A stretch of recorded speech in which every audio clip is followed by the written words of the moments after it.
Hey man, I'm Jusko from ProudMoney.com, and in this video we are going to ask and answer the question, is the new 2.2% flat cash back SoFi credit card a good deal? So earlier this week, SoFi announced that their credit card that normally offers 2% cash back on all of your purchases would be getting a sort of 10% bonus up to 2.2% flat cash back if you are a SoFi customer who also has the combined checking savings account with SoFi, and that also would have to include a direct deposit coming into that account. Now, the 2% flat cash back that the SoFi credit card already offers is what we often think of as sort of the standard, the sort of high water mark for flat cash back credit cards that give the same amount on all of your purchases. So 2.2% would take you to the top of the market. So you would have to say that the SoFi credit card is a no-brainer, right? Well, so one of SoFi's biggest strategies is to try to get you to commit to SoFi, not just to have open accounts, but to have you actually using those accounts. So the 2.2%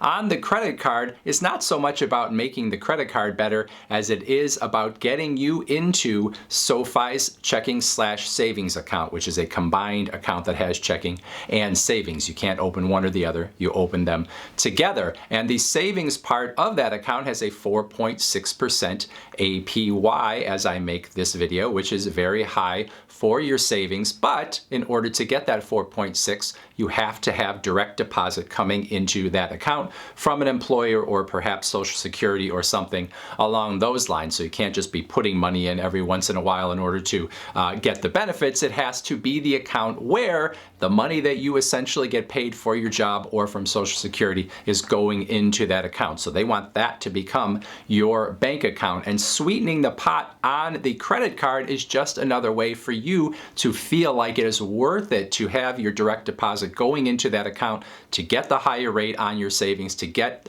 more rewards on your credit card, and making your SoFi account your main financial account. Now, while 2.2% sounds good on the SoFi credit card, the card offers 2% already, even if you don't have the checking savings account with a direct deposit coming in. So it's really only an extra 0.2 reward that you would be getting by making that bigger commitment. And that 0.2 means that you would get an extra $2 in rewards for every $1,000 that you spend on the credit card, $20 per $10,000 that you would spend on that credit card. So it's not a significant amount necessarily.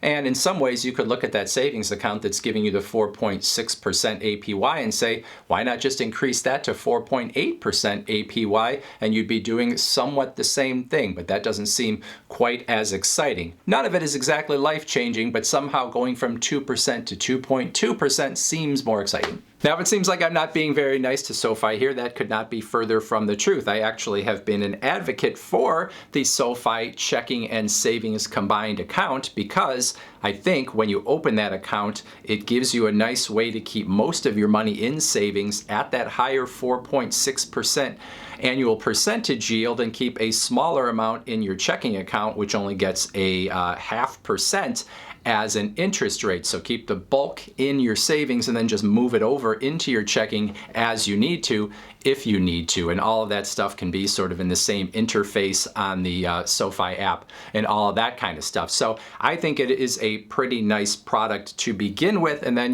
add the 2.2% on the SoFi credit card if you're already doing the other things with the bank account. Well, then that can make a lot of sense.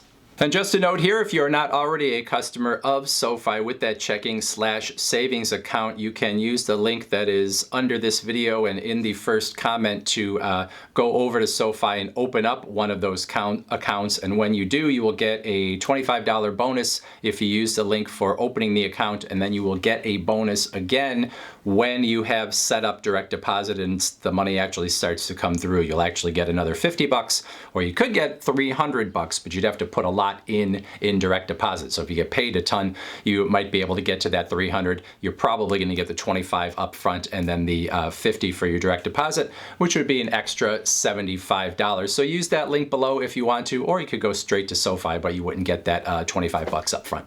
Now, if you're a regular to this channel, you know I love my math. If you are a SoFi customer already who has a checking savings account and you're doing direct deposit and you already have the SoFi credit card, going from 2% cash back on everything to 2.2% cash back is a no-brainer. Of course, you're going to want more than you're already getting. However, if you are someone that does not have the SoFi credit card right now, even if you have the checking savings account and the direct deposit coming in, getting the SoFi 2.2% card is still not necessarily a no-brainer, because if you are thinking about getting a new credit card, actually getting a 2% flat cashback credit card from one of the other banks out there that is also offering an upfront bonus is very much more likely to be the better deal for you. So having that bonus up front can make a big difference, and you don't get a bonus with the SoFi credit card. So I'll cut to the chase on the math. If you had a SoFi card giving you 2.2% flat cash back on all your purchases,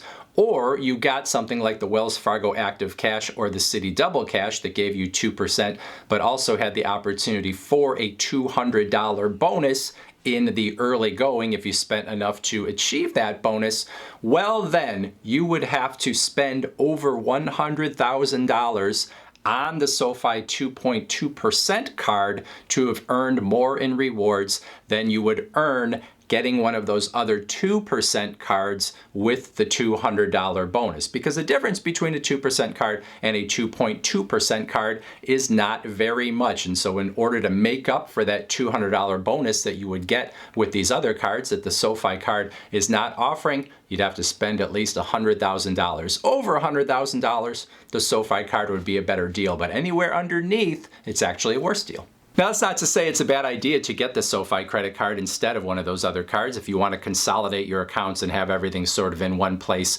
well, with SoFi, you would have your checking, your savings, your credit card. Maybe you're investing with SoFi as well, and maybe you just like to see it all on one interface and you know where everything is, and you're not dealing with, 10 different companies for all your finances. So it's not that big of a difference when we talk about some of these reward monies. Anyway, my point in going through all this really is to say that if you are thinking about SoFi, it's the checking and savings account that I think is really the place that you are looking at and saying, do I think this is a good deal to put my direct deposits going into there in order to get that 4.6% rate on my savings? Do I like the checking and savings together so that I can move the money back and forth easily? That's really the selling point as far as I'm concerned. The 2.2%, a little icing on the cake, but it doesn't necessarily change the game all that much, but it makes you feel like maybe SoFi is looking out for you. Anyway, I would love to hear your thoughts on it in the comments section below.